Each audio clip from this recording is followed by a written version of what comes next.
Hello and welcome back to Everything Wrong with the World. I am Skylar Tortajada, and today I feel like I might go a lot of different places with what I'm talking about. Kind of just like, I'm probably just going to be rambling and repeating myself a lot, but I don't know how to get into this.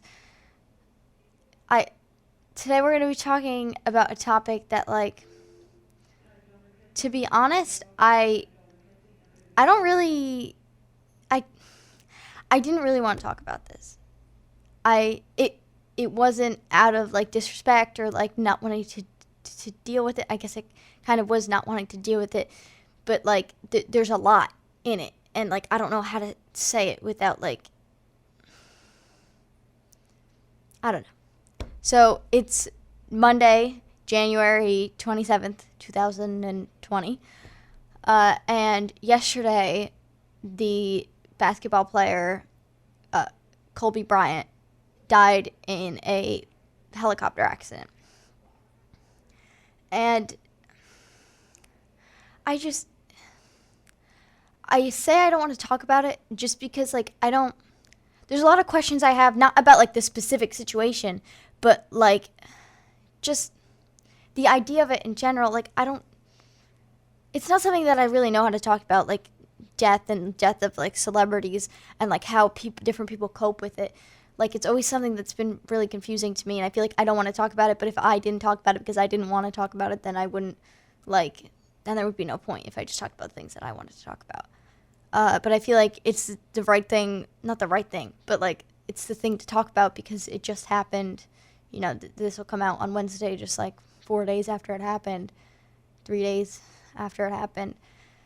But I want to preface, of course, by saying that I have complete respect for Kobe Bryant and his family member, his one daughter who also died in the helicopter crash. But for him and for any fans mourning his death and for his family,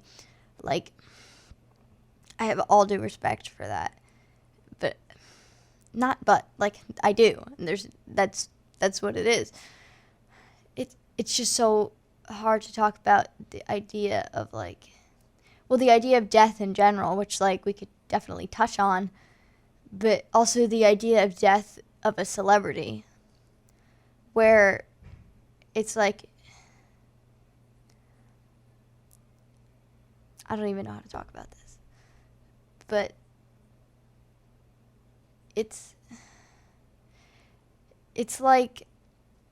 when a celebrity dies, most of the time, everybody knows that you'll see people who will post everywhere and be oh, I loved him, I was his biggest fan, but they didn't talk about him at all when he died. Or not when he died, but before he died. I don't know. It's just so weird when a celebrity dies. We didn't know him. But there are some people who, he greatly impacted, with his basketball career and, a complete inspiration to some people. And a lot of people. And I feel like those people could be connected to him on not a personal level, but something that's as strong as being connected to someone as on a personal level. But at the same time, there's a lot of people who, barely knew who he was, who are, mourning his death. But then it's he died, when we know that he died, so why not mourn his death? Because, this is a person who died, and out of respect. And I completely agree with that. Of course, we should mourn the death of someone who died, whether we knew them when they were alive or not, because out of respect. But also, that's only going to happen to celebrities. If it's just a random person that dies, random people die every second, but we're not mourning their deaths. But is it because he made a bigger impact? But then is your value in life and your value to other people about the amount of people you reach and the impact you make? Because you could argue, yes, that is. But you could also argue that, I feel saying that it's not is kind of saying, it's a defensive thing. Oh, you're saying I have no value because I don't reach any people and that makes me feel bad. But maybe that is it. Maybe, I don't even know where I'm going.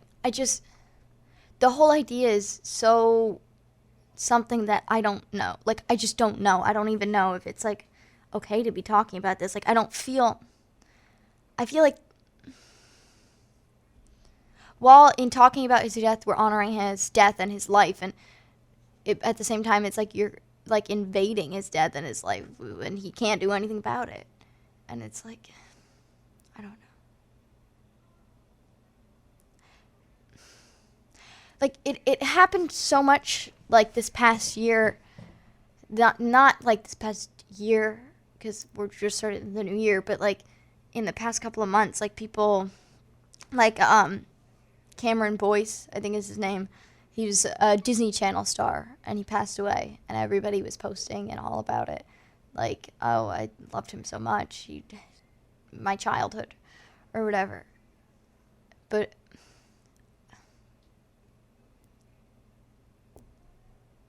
maybe it's kind of that thing where we only appreciate something when it's gone. Or like, wow, I'm never going to be able to appreciate I'm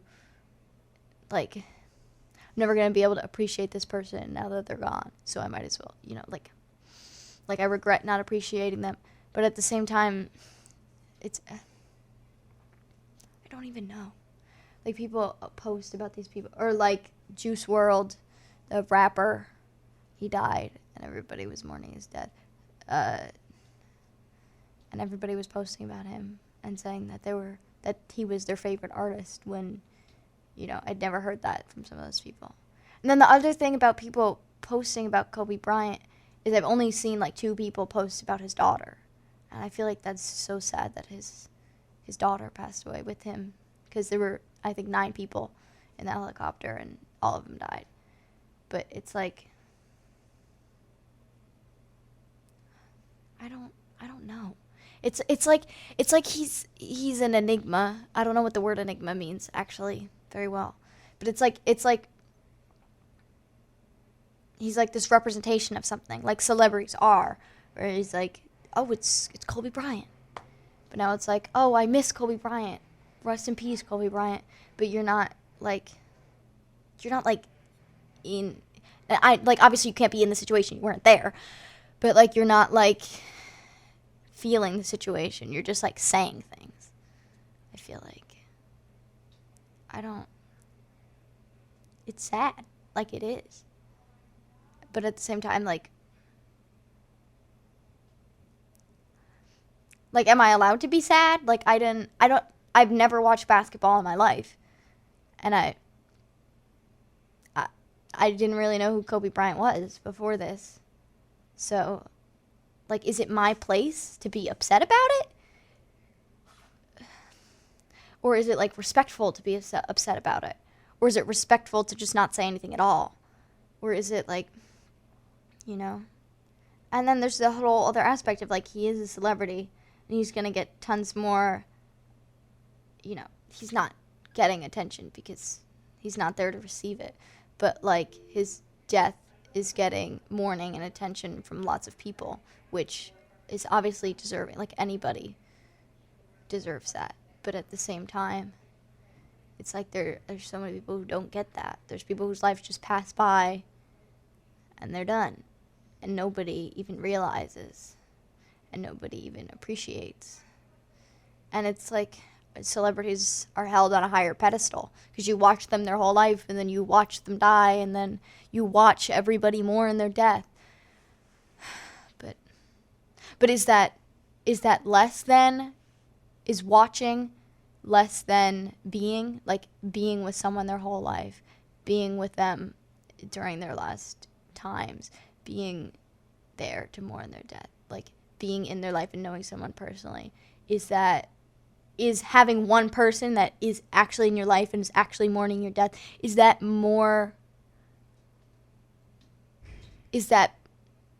greater per se than having tens of thousands of people watching your life and but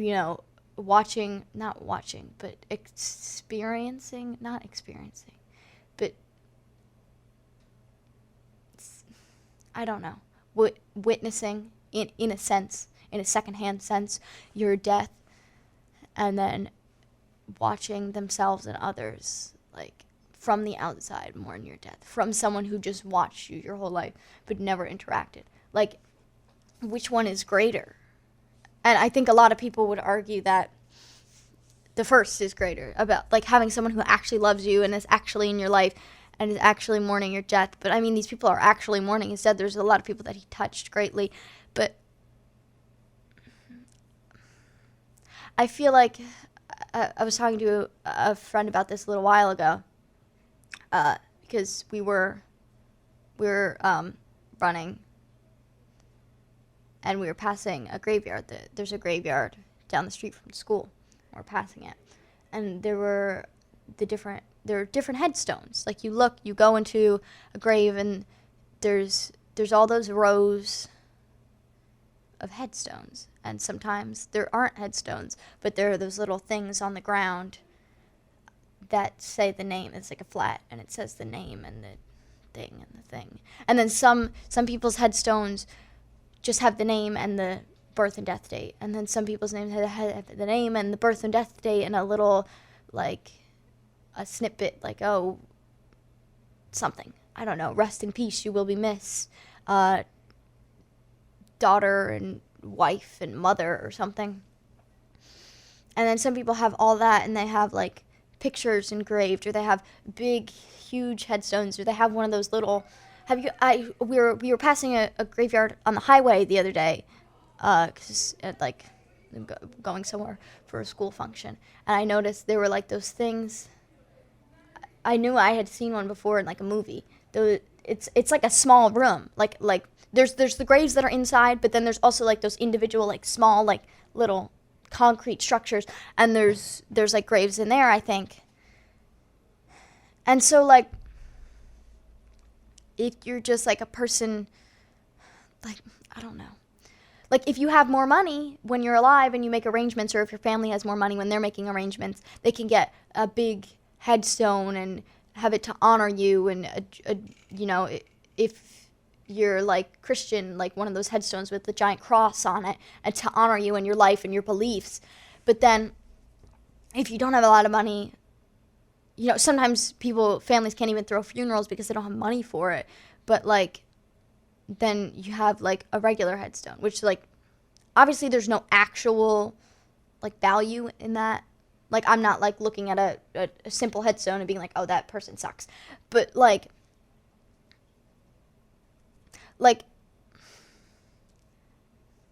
the more money you have, the more opportunity you have to have this grandiose end, like your funeral and your headstone and everything. And then you think about like all the way back in history, like Native Americans, for example. The Native Americans, millions of them, like up more than 30 million Native Americans were slaughtered by the Europeans who came over. I don't need to make this historical, but this is just an example. And then they were killed, and they were buried in like mass graves that aren't even marked. Like, for other things, for like the Holocaust, we have like museums and like marked graves where it's like, these are all the people that died, and this is where we come to honor them and to remember. But there's barely any places that have like marked Native American graves, or like a museum or something. And like those are like unmarked. Like they were persecuted their entire life, and, you know, lived this life where they had these attackers on them all the time, and then they died unnoticed. Like, it was just wiped out. Like, they were wiped out when they were alive. And so I think that long analogy that I just drew out way too long, it just goes to show that you die how you live. Not literally how you die, but you're remembered how you lived, I guess. You impact people after you die in the same way that you impacted them before, I guess. I don't know. Like, if you're this famous person, everyone's going to talk about your death. If you're just a regular old person, not that there's anything wrong with that, but like, your family will mourn your death. But then, of course, there's, you know, the same belief goes into why some people don't fear death, and they don't care if they die or not, because they think that nobody will mourn their death because they haven't affected anyone enough in their present life. And I know I'm just rambling, but it's just like a lot. Like not even specifically this situation, but like the exact situation, but just the idea of death and how we mourn death. Because if you were poor when you're alive, you can't afford one of those like huge gravestones and everything. Or some people even get to pick where they're buried, and they get to pick to be with their family when they're buried. But other people just don't have that opportunity. And then they just die and they go in the ground. And people remember them, but it's not like when you walk up to one of those graves and it's like this huge display. And you're like, wow, that must have been an important person. But the person next to them with like, just that little plaque on the ground is an equally important person. Like, are all people equally important? Or are they not? Is that why we don't see them as such throughout their lives and even after they die? I feel like I'm getting into some like existentialist territory. I don't know if that's the existentialism, meaning everything leads to something else. So meaning, does every action you take in your life and every person you affect in your life lead up to how you're honored when you die? But also, is that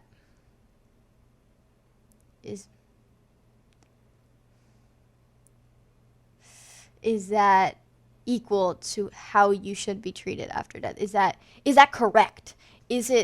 Should we view it like that, or should we view it as every person is equally important? Because sometimes I think that every person isn't equally important. We kind of just need to deal with that. But at the other end, it's like everyone has importance. Everyone should be honored. Like, why don't we honor everyone that dies? Like, just because they didn't live an honorable life, we don't honor them after they die. Which, I guess, I don't know if that makes sense. Everybody affects someone in some way throughout their life. But should the people that person affected be the only ones mourning their death? I guess, because who would have a reason to? But then that brings me back to the celebrity thing. Like, some of these people they didn't care before these people died, but then after they die they care. Like, this person didn't affect your life while they were alive, so why are they affecting you after they've died? But that doesn't happen to normal people. I feel like I'm going in circles a lot, but it's an uncertain, it's a confusing topic, the topic of death and mourning death. And I could never say anything to close it up. I could never wrap it up. I could never come full circle with it, because I don't have the capacity for that. Like, I can't fathom it. But I guess I don't even know if there's a message to this. This was pretty depressing episode. But in terms of the specific situation of Kobe Bryant, I think that we should all put respect into what we say and what we do around it. Respect to the people who are mourning. Respect to the people who were affected greatly by it. Respect to the people who weren't. Like, what does it matter? But just put respect out for everyone, as you would want them to do for you. You might think that you don't care after you die, but I feel like you would. So put respect into the world, into the things that you say, into the way you react to things. And maybe just, I don't want to say think about it, because it's too much to think about. It's hurting my head to think about. But I don't know. Think about it if you want to. Just, there's never going to be an answer. There's never going to be an easy answer to all the questions we have about life and death and mourning and effects on other people, because we're never going to know. We're never going to be inside anybody else's brain. We're never going to be able to see what happens after we die. Or maybe we will, depending on your beliefs. But You never know. So, this has been Everything Wrong with the World. Sorry if this episode was boring or depressing, but maybe you'll like next week's episode. I guess that's it. Thank you for watching, anybody who did. And sorry this was kind of just rambling, but those are just some things that I was thinking about, and I figured I'd put them out there. But thank you for watching, and I will see you next week.